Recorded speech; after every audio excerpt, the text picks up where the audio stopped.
Nah, ini bentuk dari PEB ya. Kalau teman-teman nanti memang ya mau tidak mau ya harus membuat PEB karena skala usahanya sudah semakin besar ya. Bayarnya juga sudah semakin banyak ya, mau tidak mau barangnya juga semakin banyak melebihi 100 kg, maka teman-teman harus mulai berpikir untuk membuat pemberitahuan ekspor barang melalui modul PEB ini ya. Ini lembarnya seperti ini. Dulu ini ditulis tangan ya, kemudian datang ke kantor pabean, kemudian diperiksa oleh Bea dan Cukai, baru mendapatkan rilis ya persetujuan. Tapi dengan sistem modern sekarang ya, tentunya ini menggunakan semuanya sarana elektronik ya, melalui internet ya, gitu ya, sobat hebat ya. Ini yang harus diisi ya, tentunya nanti ya, yang tadinya dokumen print out sekarang diisi dalam bentuk modul ya, diisi kantor pelabuhan muat, misalnya mau muat dari Tanjung Priuk ya, atau kalau yang dari Jawa Timur ya lewat Tanjung Perak ya, Jawa Tengah lewat Tanjung Mas ya, atau lewat bandara ya, isi ya. Di sini nanti tinggal ada listnya ya, udah ada listnya, daftar-daftar kantor bea cukai ya, jadi ada pelabuhan muat, ada pelabuhan, ada kantor muat, ada kantor ekspor ya. Jadi bisa berbeda ya teman-teman ya.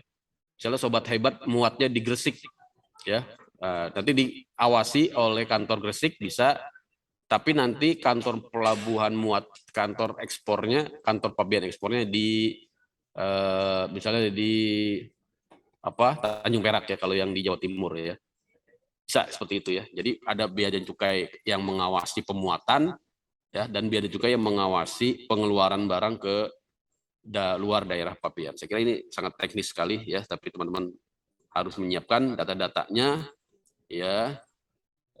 Kategori ekspornya ada macam-macam ya, ada ekspor biasa atau ekspor fasilitas ya. Ekspor fasilitas itu tadi yang membutuhkan pemeriksaan fisik karena dia harus disamakan dulu ya, dipastikan dulu bahwa fisik barangnya itu sesuai dengan pemberitahuannya, karena ada kebutuhan pengawasan terhadap penerimaan negara biasanya ya, karena nanti digunakan untuk restitusi, baik itu restitusi biaya masuk maupun restitusi pajak ya. Makanya digunakan ekspor fasilitas yang akan nanti dilakukan proses pemeriksaan itu ya, sobat hebat ya. Kemudian apalagi kolom-kolomnya, nah ini yang sangat penting ya. Jadi dari sekarang mulai ditanamkan kesadaran untuk mengisi sebenar-benarnya gitu ya. Kadang-kadang karena ekspor ini seolah-olah tidak diawasi ya, jadi mengisi sembarangan gitu ya, terutama di data penerima ini ya, jadi harus benar-benar ditulis ya. Selain data penerima, yang paling penting juga data pemilik barang ini ya, pemilik barang. Kalau kita bukan pemilik barang, artinya hanya sebagai eksportir yang diambil jasanya ya, maka kita harus cantumkan data pemilik barangnya siapa sebenarnya. Kalau ini tidak kita cantumkan, nanti ya kita dianggap sebagai pemilik ya. Konsekuensinya apa? Konsekuensinya nanti kalau ada permasalahan di perpajakan ya, sobat hebat ya. Kalau kita tidak mendeklar siapa pemilik sebenarnya, kita sebagai eksportir dianggap sebagai memiliki aset. Kalau kita memiliki aset, tentunya dianggap kita memiliki penghasilan. Kalau kita memiliki penghasilan, tentunya dianggap kita harus bayar PPH ya, pajak penghasilan. Ini yang harus dipikirkan ya. Dan tentunya dari sisi validitas data juga akan bermasalah gitu ya, karena pemberitahuan ekspor ini kan pernyataan ya dari eksportir kepada negara terhadap barang yang diekspor ya, bisa saja nanti masuk ke pidana gitu ya, karena memberitahukan tidak benar gitu ya. Jadi harus benar-benar diisi pemilik barangnya di sini siapa ya, teman-teman sobat hebat ya.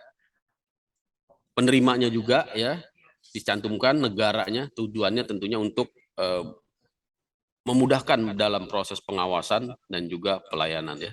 Kemudian cara pengangkutan ya, cara pengangkutan bisa lewat laut, bisa lewat udara ya, bisa lewat darat ya. Nama sarana pengangkut diisi juga ya, kapalnya ya, pesawatnya ya.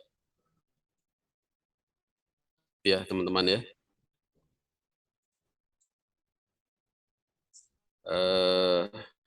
Kemudian dokumen pelengkap pabean juga tadi sudah saya sampaikan, ada invoice, ada packing list dan dokumen-dokumen lain. Ya. Itu nanti harus disiapkan sebelum melakukan ekspor ya.